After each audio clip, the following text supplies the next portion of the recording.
Unlock the power of your mind. This is Provocative Enlightenment with Eldon Taylor.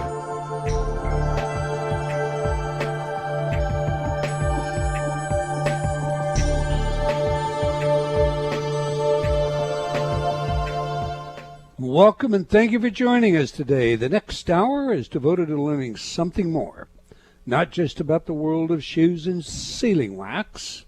Shoes, ships, and sealing wax, I'll get that said, but about how, what, and why we believe as we do. A time for the open-minded and a time for those willing to question what they think they know or what they may believe, those willing to be uncertain for an hour. I'm Eldon Taylor, and this is Provocative Enlightenment. And giggling in the background, over my trip over words, is my partner Ravinder. She's here in the studio with me, urging things on. So say hello, Ravinder, and share your special insight for the day. Well, hello, everyone. I'm so glad that you can join us. I think today's show is going to be really important. Great subject matter indeed. I ask you to do one thing, to say shoes and ships and sealing wax each time, and you can't even get that right. Maybe I should be asking for tips on how to keep your husband in control. No, it's a wonderful day. By a bigger whip. I saw that. You do have the bigger whip. But let's keep it clean. Let's keep it clean and let's have some fun. All right. In this week's Spotlight, we turn our attention to happiness. What is happiness? What makes you happy? Is happiness something we can hold on to, maintain throughout our lives, or does it come and go like shadows in the dawn? Do we have to know unhappiness in order to recognize happiness? Or is happiness just the absence of unhappy situations or circumstances? Webster is not much help when it comes to defining happiness. Webster simply puts it this way: happiness, the state of being happy. How good. Perhaps one of the best definitions of happiness is set out by vocabulary.com this way: happiness is that feeling that comes over you when you know life is good and you can't help but smile. It's the opposite of sadness. Happiness is a sense of well-being, joy, or contentment. When people are successful or safe or lucky, they feel happiness. Close quote. Now that said, I am not necessarily happy just because I'm not sad. I can feel safe and not feel happy. Many people go about their lives perfectly healthy and still are not happy. And the same can be said for those who know success, fame, and fortune. We have all heard the stories of those, particularly in the entertainment world, because their stories are headlines, who take their own lives, often indirectly through drug and alcohol abuse, because despite their success, their fame, their fortune, they are unhappy. So we're left with a definition that remains lacking. Is there something then that gives rise to happiness, whether we're rich or poor, healthy or unwell, safe or in danger, and so forth? I think the fact is, there is. What might that be? It is a sense of satisfied purpose. It is the knowing that we are fulfilling a destiny uniquely ours, and that that destiny is always about love. Love for our fellow human beings, appreciation for all life, and love for the creative force behind our being. Indeed, I believe that happiness is best found and most often held when we are in service to love.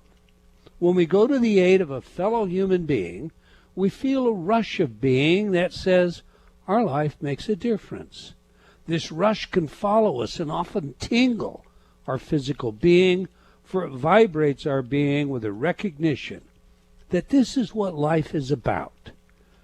When we are in service to that which I have defined as love, we are fulfilling our purpose, and somehow we inherently acknowledge this, for it simply feels good all over. We can be a plumber, not there to make money, but to solve a problem.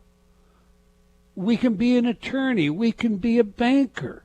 When we take our work as service, everything changes. Holding that feeling in the ever-present now ensures the longevity of happiness.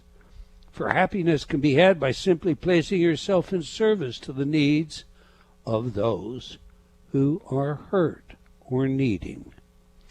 This can be difficult for a variety of reasons, but it is nevertheless the most rewarding and permanent of that special state of mind we call happiness. Those are my thoughts anyway. I welcome yours as always. How about you, Ravinder? What do you think? There's lots of food for thought in what you were talking about. You know, you talk about you can be safe and secure, but you're still not happy. But there are people who are not safe and secure, but they still find moments of happiness. Or that, you know, you can be poor, but you can still have a laugh with friends. So, you know, it gets complicated. I have to, you know, ask, does it have to do with more? You know, that's one of the problems, I think, with stars, you know, who commit suicide and stuff like that. You always want more. It's like being happy is not a constant state in that type of environment. I think back to our son. You know, I remember when we first bought him a skateboard, and he said to us, I'm going to be happy for the rest of my life, you know, and his face was all beaming and whatever, and that happiness did not last 24 hours before he wanted something else. So I think there is value in what you're saying here about finding happiness in different places, you know, in helping other people. It's not a thing that you get, but it's being valued. It's being part of something more than just yourself.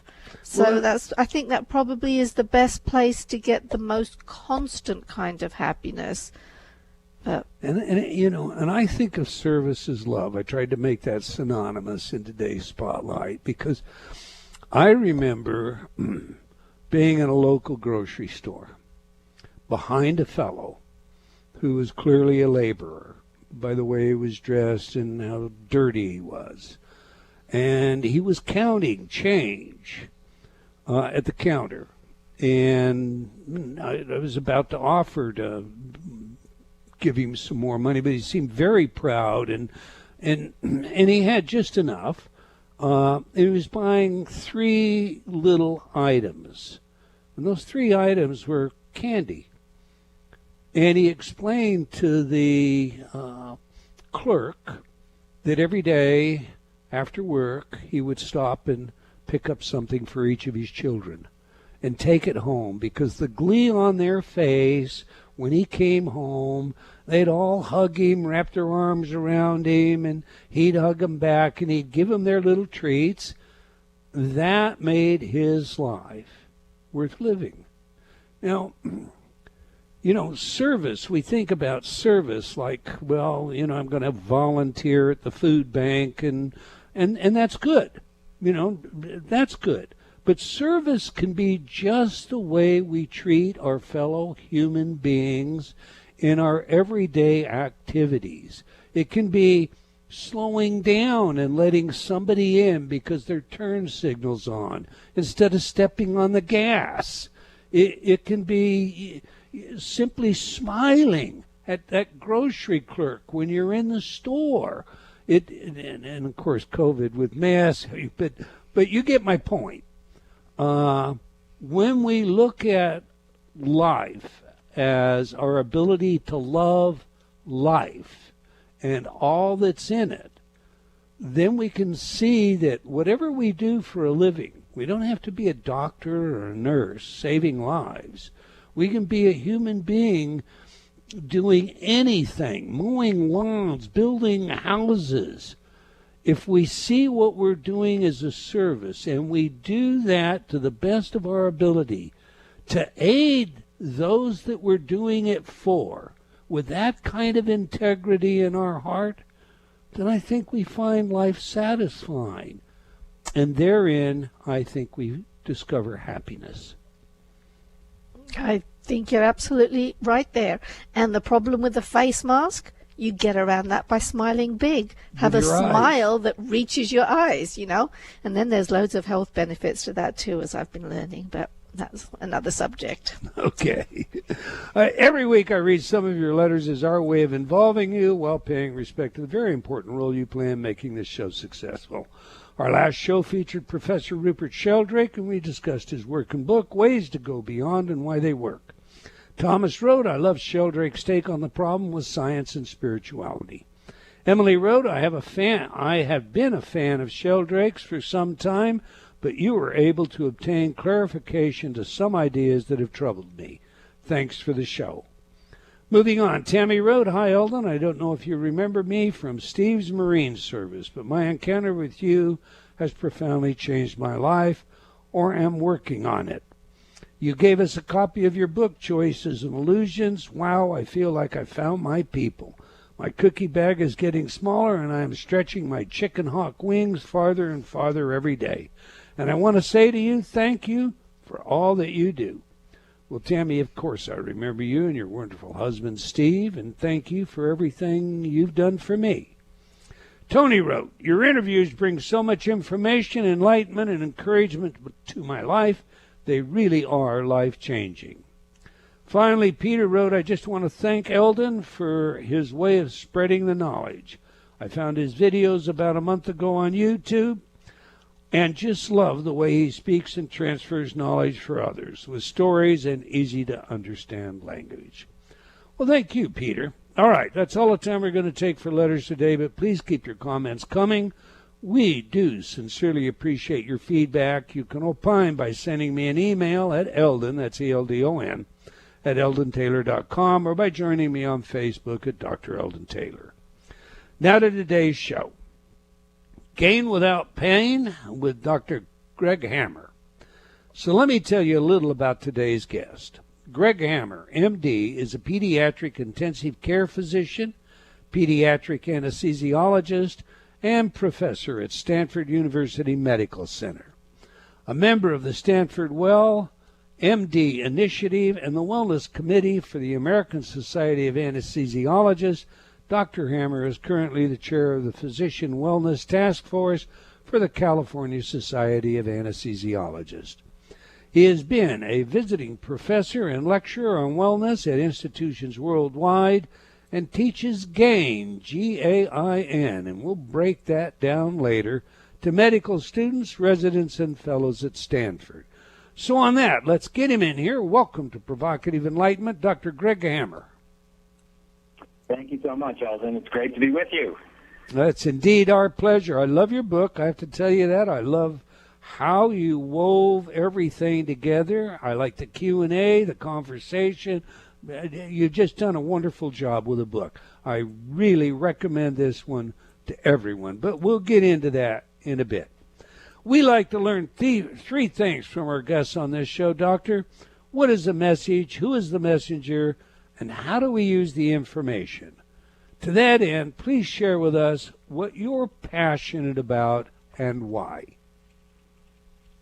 Sure. Well, I think that I love your discussion of happiness, so we can talk more about that. I think what happiness is one important lesson. How do we have more of it is another one. And why is it that we don't experience happiness all the time? So just those could be three important aspects of happiness, which is really all that all 7 billion of us want. And in fact, it is our true nature. And it becomes veiled, unfortunately, by our development and the way our minds develop. And we tend to develop a negativity bias, number one. And number two, we tend to develop obsession with the past and the future. And happiness, importantly, is in the present moment. I'm passionate about wellness in all of its aspects, physical fitness. I think we have to take care of our bodies, and sleep, exercise, and nutrition are key, especially now during the pandemic when people are, in many cases, stuck at home and don't have a regular schedule, and sleep, exercise, and nutrition tend to fall by the wayside. So I'm very passionate about wellness, both physical wellness and spiritual wellness, we might call it. So those are my passions, and I'm passionate about spreading the good message, as are you. And again, it's delightful to be with you today, Alvin. That's wonderful. I love your passions. I want to get into your book, but I've got a couple of the off the reservation, if you will, sorts of questions that have to do more with your profession. You're an accomplished anesthesiologist, and so, my questions target that expertise, if you don't mind. I have spoken to many people who have undergone serious surgeries and been under general anesthetic for hours. Without exception, men and women alike, they've found that they're more emotional afterwards. Now, I had open heart 13 years ago, triple bypass, and next thing I know, movies, television shows that never touched me emotionally, I'm tearing up in. I just can't hold back the tears. What is it, in your opinion, about this experience that increases the emotionality of the patients? Well, Eldon, I think a couple of things. One is having major surgery in particular puts us in touch with our mortality. And I think the good thing about that is, first of all, we need to accept our mortality, and that's the A in gain, being acceptance. And when we're put in touch with that, it does, in many cases, enhance our gratitude for everything we have, and it encourages us to consider things we have as opposed to what we don't have, and get by our negativity bias. And so that goes to gratitude as well, which is the G in gain, which is an essential ingredient, as are the other three elements in happiness and resilience. So I think major surgery, especially cardiac surgery, for example, puts us in touch with the fact that we're fragile, we should be humble, that we're here for a limited period of time, and we should enjoy every moment of it. Sometimes, more immediately, the effects of anesthesia are to disinhibit our minds, if you will. So we have a lot of protective mechanisms and ways that we think that relate to our obsessions with the past and future, and why we're fearful and anxious and feel shame and regret. And I think sometimes we have very significant defense mechanisms, and shortly after surgery, when we're emerging from anesthesia, and perhaps for hours to days afterwards, we're sort of disinhibited. We're that layer of suppression of our true feelings is sort of evaporated, and that allows us to really experience a fuller range of our feelings and emotions. What is it that we're disinhibiting? I mean, these feelings come from the unconscious, the people I've spoken to, and because I was interested in this, I've spoken to many. These feelings are unconscious. It's not like you consciously recognize something. They just kind of swell up on you. So something has changed neuroanatomically, or the way we're processing information. And do we have any idea what that is? Well, I think, again, there's sort of acute and then longer-lasting effects related to anesthesia and surgery. I think in the acute phase, there may be some residual suppression of our brain function. And, we have a balance normally of stimulating pathways in our brain, if you will, and inhibitory pathways, so excitatory versus inhibitory, and we have a balance. And that sort of determines our baseline level of brain and mind activity. When we add a little bit of a drug, for example, that suppresses brain function, we often suppress the inhibitory pathways selectively. That's because those pathways have more connections and they're more prone to the sedative effects of drugs like alcohol and anesthetic agents. And so by suppressing selectively, initially at least, the inhibitory pathways, we get this excitatory predominance. And in that case, it tends to bring up a lot of things that have been kind of buried in our subconscious. And, you see examples of that in people who may have a drink or two and they're imbibing a substance that depresses brain function, that's alcohol. So why do they get excited and maybe rowdy or talkative when they're taking in a central nervous system depressant? It's because they're selectively depressing the inhibitory pathways and they get excited. So another application of that is recovery from anesthesia, where we may have some residual CNS depression or central nervous system depression, and we tend to get disinhibited and things bubble up that maybe we haven't really thought about.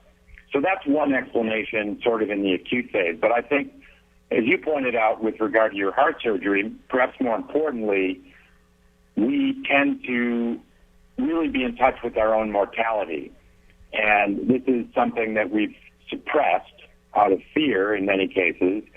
But this near-death experience, if you will, puts us in touch with it. And I think there is some very positive elements that may result from that if we're focused on our consciousness. Gotcha. All right. I have another question along those lines. Researchers conclude that middle-aged people have a higher risk of memory loss and cognition decline after undergoing surgical anesthesia.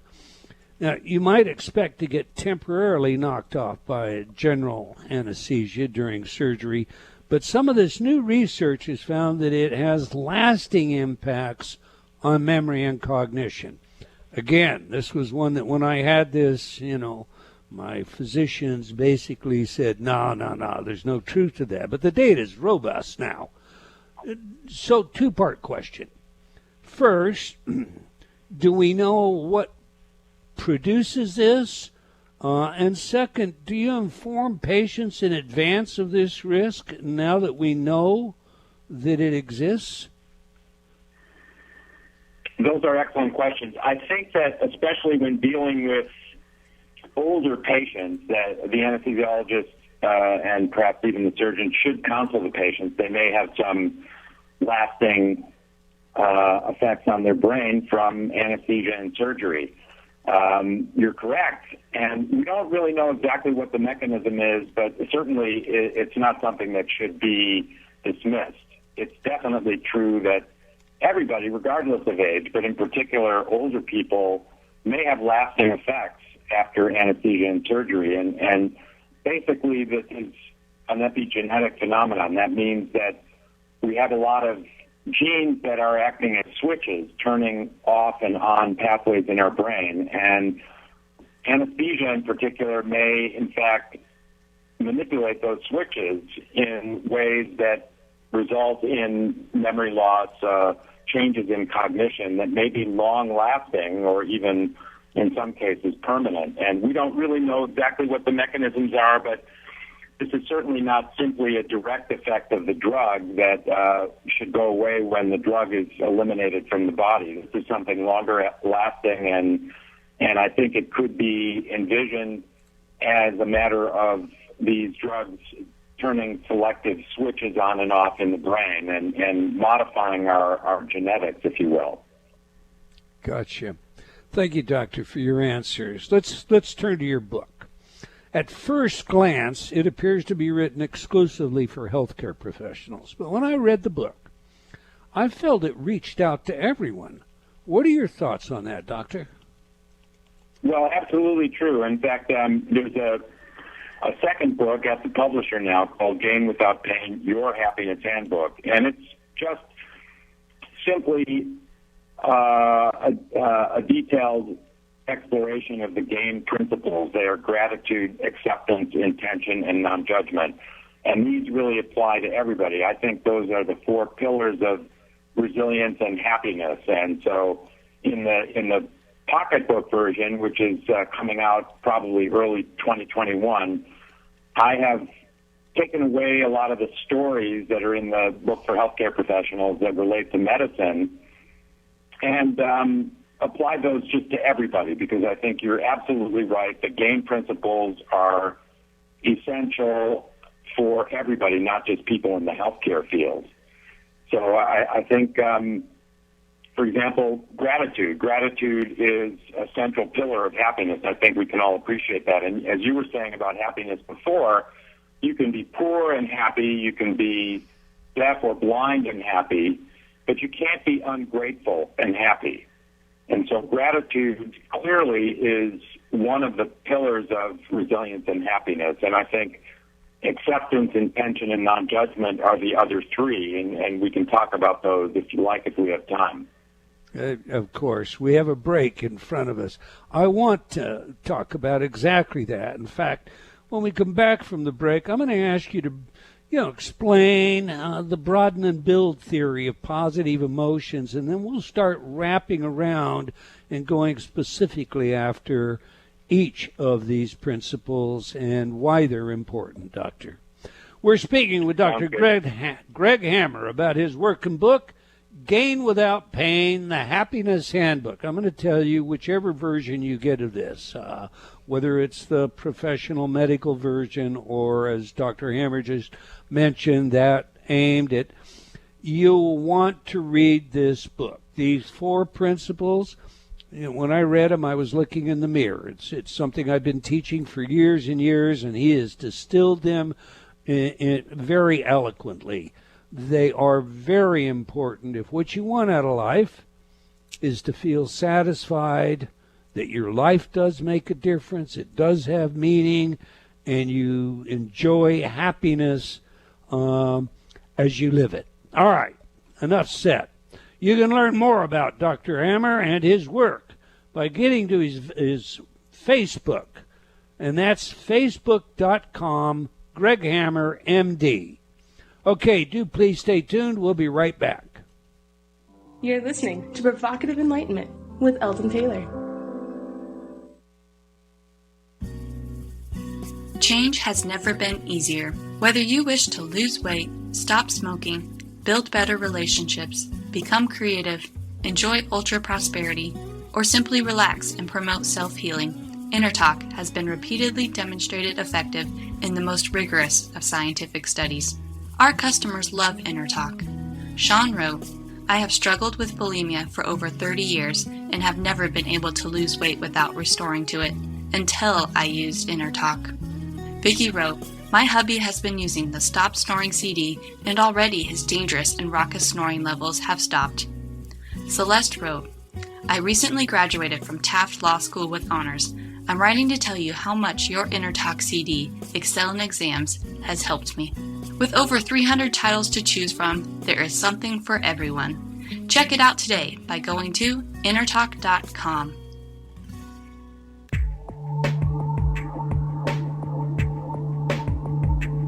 Unlock the power of your mind. This is Provocative Enlightenment with Eldon Taylor.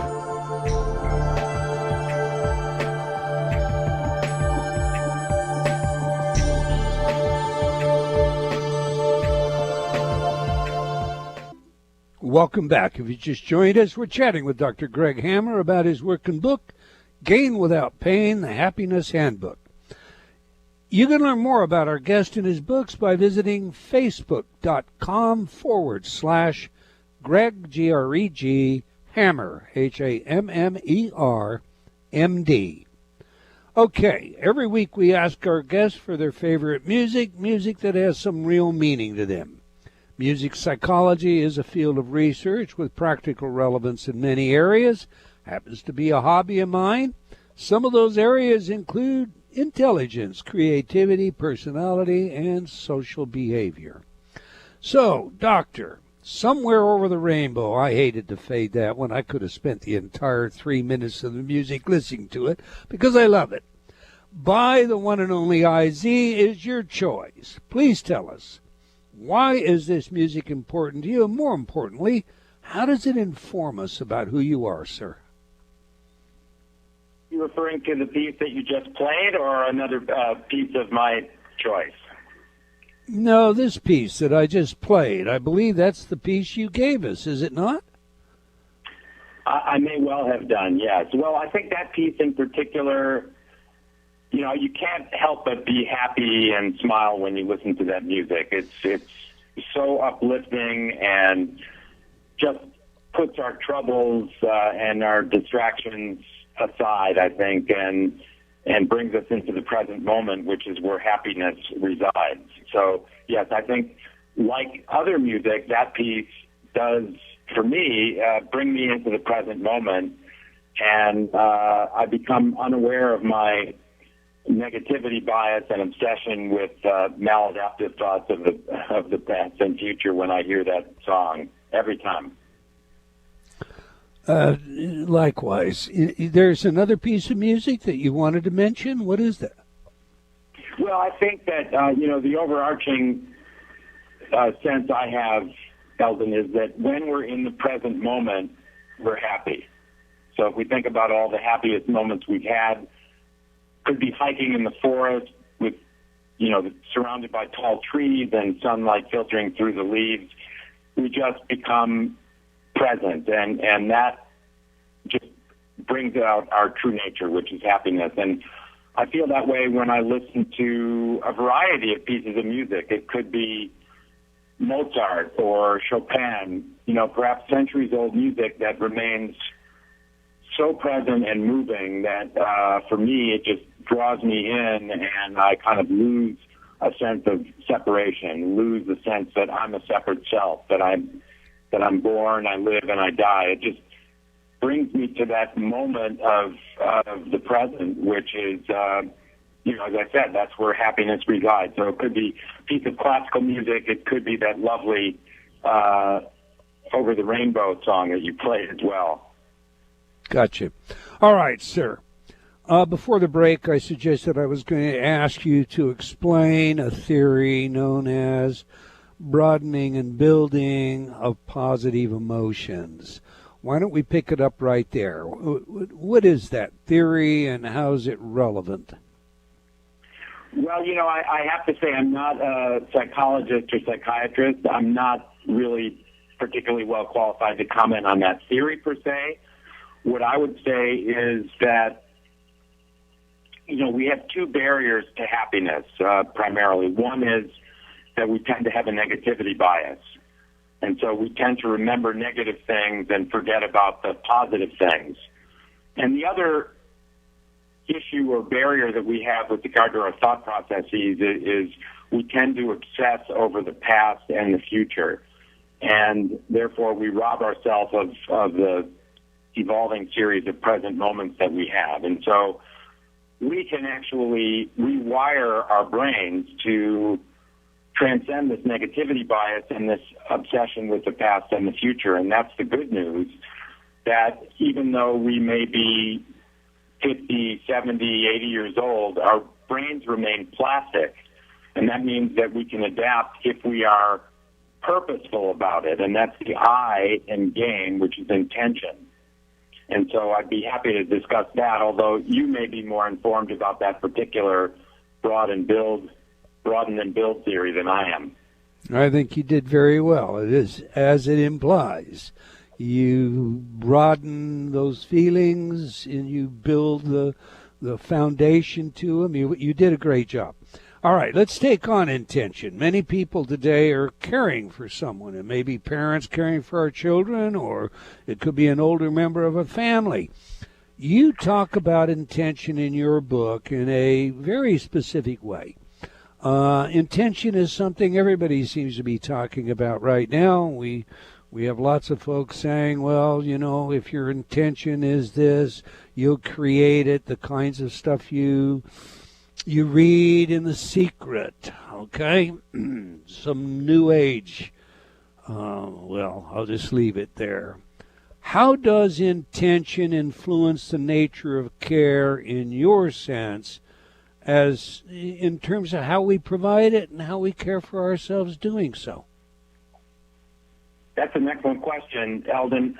I would refer to John Kabat-Zinn's definition of mindfulness, since he was really the founder of mindfulness-based stress reduction, and he started that in the late 1970s at the University of Massachusetts. And Dr. Kabat-Zinn said that awareness that arises through paying attention on purpose in the present moment, non-judgmentally, is the definition of mindfulness. So the on-purpose component of that is intention. And again, we have this negativity bias that we acquire as our minds develop, and we have this obsession with the past and future. But the good news is we can use our intention to rewire our brains and change the way we think. And I'll give you a good example of that, which is a very simple but very elegant and powerful one, and that is a program at Duke University called 3 Good Things. And basically, the researchers at Duke created this program, and all it requires is that the enrollee think of, and if they are so inclined, write down 3 good things that happen to them during the day as they prepare for bed. So this doesn't require any time. We can do this while we're turning the bed sheets down. And think of 3 good things, because related to our negativity bias, we typically think of unpleasant things as we take stock of our day. So if we replace that with intention, thinking of 3 good things, I'll say, for example, tonight I will think of I'm grateful and so happy that it's a beautiful day here in Northern California. There's no smoke in the air for a change. I will think of this lovely sharing that you and I are having right now, and I hope to go for a bike ride in a few hours. So I'll think of those things this evening as I go to bed. And what the researchers at Duke have found is that people who think of 3 good things each evening before they go to sleep actually sleep better, and they become happier people.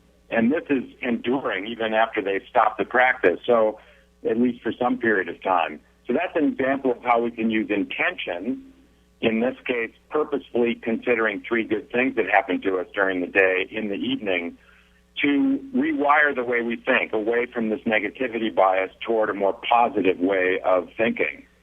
And so intention is just a very powerful tool, and we all need to recognize that we should live our lives with purpose. Why is it, Doctor, do you think? I mean, we all have lots of biases, and many of them are implicit, and we're just unaware of them. But why is it, do you think, we all have a negativity bias? What is it about the human nature that gives rise to prioritizing negative experiences over pleasurable ones normally? And I'll put normal in quotation marks. Right. That's a great question. I don't know the answer to that for sure. I have my own thoughts about it. I think that from a teleologic or historic development standpoint, we, or our forebears, lived in times where there was a constant threat to safety. So there may have been a saber-toothed tiger looming at the mouth of the cave, and the dominant male of the family wanted to protect his family and always had to be wary of danger, and therefore this caused an obsession with thoughts of the future, like what might happen, and fear and anxiety were almost intrinsically related to a survival strategy. And this sort of relates to, I think, a negativity bias where there was a need or perhaps a developmental and survival benefit to having a bias toward negative events and thoughts, just to be wary and suspecting all of the time, where we don't really need to have that way of thinking anymore, though. Most of us are not constantly threatened. There isn't necessarily something dangerous looming around the corner, and yet this is sort of the way our minds are programmed to work. So I think that we as a society and individuals in a society have developed a lot more quickly than our minds have evolved, and we still have the imprint of some of these long ago ways of thinking that our forebears had as perhaps a survival advantage, and now they are really an impediment to happiness. And so if we're aware of that, then we can use our intention to transcend these sort of instinctual ways of thinking. Excellent. Recently, sir, you wrote, quote, 2 potent inducers of stress are, 1, uncertainty about the future, and 2, a world that does not comport with our wants and needs, close quote. We all live in such a world to some extent today with a COVID pandemic. And I know this is a very broad question, but as, as succinctly as possible, and I don't mean to cut you off either, because we do have, some time left here. What is your general advice for dealing with these two stressors? Well, I think, COVID certainly has cast a lot of doubt about the future. And so I categorize thoughts of other than the present moment as adaptive and maladaptive. So with regard to the future, it's adaptive to look forward to excellent and loving times with our loved ones. It's also adaptive to plan to put food on the table. So in some ways, it's adaptive to go to the future with our thought processes. But beyond that, it's generally maladaptive. And because of our negativity bias, we tend to catastrophize. We tend to think of the worst possible thing that will happen or might happen, even though it never really, those things rarely transpire. But our minds go to this catastrophic scenario, and that breeds fear and anxiety. And I think certainly now during the pandemic, naturally, many of us are thinking quite a lot about what will happen, when will this be over, will I still have a job, or if I'm off work, can I get a job? We think forward about all our favorite restaurants that are closed, will they reopen? There are so many things to consider. It's so much uncertainty presented by the pandemic that it's natural for us to go there. However, when we catch ourselves being sort of catastrophic in our thinking, that's the time to use our purposefulness and our brain plasticity to bring ourselves back to the present moment. And that's where happiness resides. So in order to do that, I would say go to the GAIN principles. Think of your gratitude. Think of how much worse our forebears had it during the great influenza pandemic of 1918, when clean food and water and health care and conditions just in general were so much worse, and on the order of 50 million people, give or take, perished. We're so much better off now. We have access to medical care, safe place to sleep. We can get in touch with our loved ones virtually through the internet. So let's think of all the things we have instead of focusing on what we don't have. Acceptance. There is pain and suffering all around us, and we can't just do a spiritual bypass and try just to be happy without contemplating that which is uncomfortable for us. So I advocate during the GAIN meditation that we get in touch with our breathing, we slow down our sympathetic nervous system, our heart rate, our rate of breathing. We contemplate our gratitude in a sequential fashion. Then we go to acceptance, and we think of things that are uncomfortable and maybe painful, but we visualize opening our hearts and bringing those thoughts and feelings closer and closer until we merge with them. And usually in that case, we find out, this isn't as bad as I thought. I can live with this.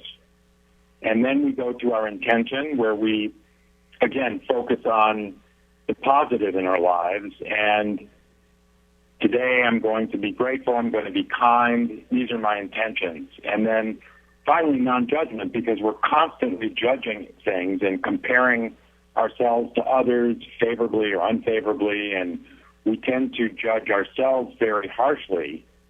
So let's just look at the world exactly as it is, neither good nor bad, just is exactly as it is, and so are we. We are not good, we are not bad, we simply are, and let's just drop the judgments. And this is so liberating, and so I think these four elements of GAIN will help us be present and just let go of the maladaptive thoughts of the past and the future that we have, especially when times are difficult and stressful, as in the current COVID pandemic. I love it. Gratitude, acceptance, intention, non-judgment, GAIN. Everybody out there, go get the book, Gain Without Pain, because understanding these things and implementing them are not necessarily the same thing.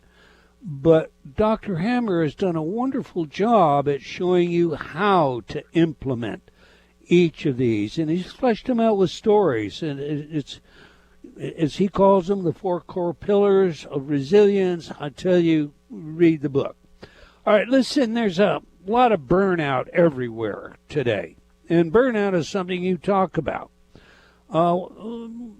Define for us what constitutes burnout and why is it on the rise amongst everyone, including those folks at home, but, especially people who are in the health care industry and dealing with COVID. Sure. Well, I would define burnout most essentially, Eldon, as emotional and physical and psychic fatigue that we experience related to stress. I think it's important to understand what stress is. There's acute stress and then there's chronic stress. Acute stress is, for example, we're out by the pool and a toddler falls in the water and can't swim, and we experience acute stress. Our heart rate goes up, our serum cortisol level goes up, and this actually prepares us for reacting quickly, jumping in the pool and rescuing that toddler. And so acute stress may be adaptive as long as we're able to be resilient and bring down the levels of adrenaline and cortisol, for example, in our bloodstream. So that's acute stress. But when that kind of stress, perhaps at a lower level, goes on for days to weeks to months, it's maladaptive. It's harmful. It actually has deleterious effects on our cardiovascular system, on our immune system. It actually induces changes in our chromosomes that are akin to aging. So burnout is this chronic stress-induced state of exhaustion, and there are so many reasons why it's on the rise. I think, we could talk about this for hours, about how things in our society have become so stressful, and all of the double-edged swords of every step forward in technology, for example, in some ways gets us further and further away from our true nature. Although there are wonderful things about the internet and so many things it has to offer, it also causes us to be constantly accessible and plugged in, and the same with our phones and our, text messages and so on. They're very convenient. It's a great way to communicate with people, but it also has a downside, and we're always a little bit on edge. We need to answer that text right away. And so I think that the expansion of technology in our culture is one factor that has caused stress that is sort of ever present. And there are so many others that we could talk about. So I think the remedy for this, again, is getting back to the present moment. And the GAIN principles, I think, are key to that. And again, I think that's where we can let go of our stress and be resilient and happier. So it's possible to have too much of a good thing. Maybe that's what you're saying. I mean, technology, the pace of life itself, even, here at home, people, shut-ins, if you will. That's how many of us feel like we're under house arrest. This radio show goes from my studio in Spokane through a codec connection to the studio in Seattle. So it may seem like I'm around a lot of people, but, on my ranch, I'm still just kind of locked down. That's where lots of people live. You would think that that's a good thing. Didn't we all want that? Didn't we all want that extra time? Is there too much of a good thing, Doctor? Oh, absolutely. Yes. I think that, like many other cultural phenomena, the fact that we're isolated at home has good points and bad points. It's great, for example, with regard to our work, that we don't have to waste time commuting and try to cope with the aggravations of that, of getting on the road in our cars and facing that stress. It's also great in many cases that we can spend more time with our kids and our families. However, there's a darker side to it as well. There's a lot of uncertainty. It's very disruptive to maintenance of a schedule, and therefore may erode our ability to get a good night's sleep. We get tired. When we're tired, we tend to reach for things that give us quick energy, like sugary foods and fatty comfort foods. And these things actually give us a rush, and then we crash, and we're tired again. Many of us are deprived of our usual mechanisms for exercising, going to the gym, and again, our nutrition may suffer. So sleep, exercise, and nutrition are so important to our physical well-being, and yet you're right. Being at home, although there's some good things about it, there are certainly some challenges, and that's how so many things in our culture tend to be, with really kind of a good side and a not so good side. It's all about attitude, and when you want to learn to shape it, take control of it, and find happiness, go get the book, Gain Without Pain, The Happiness Handbook by Dr. Greg Hammer. Doctor, I've appreciated you sharing everything with us today. I'm sure our entire audience has. We wish you the best in your endeavors to come. All right, we've come to the end of another episode of Provocative Enlightenment. I want to thank all of you for joining us today. I hope you enjoyed our show, and will join us again next time and same place. And do tell your friends, let's have them here as well. Okay, until next time, wherever you are in the world, remember, believing in yourself always matters.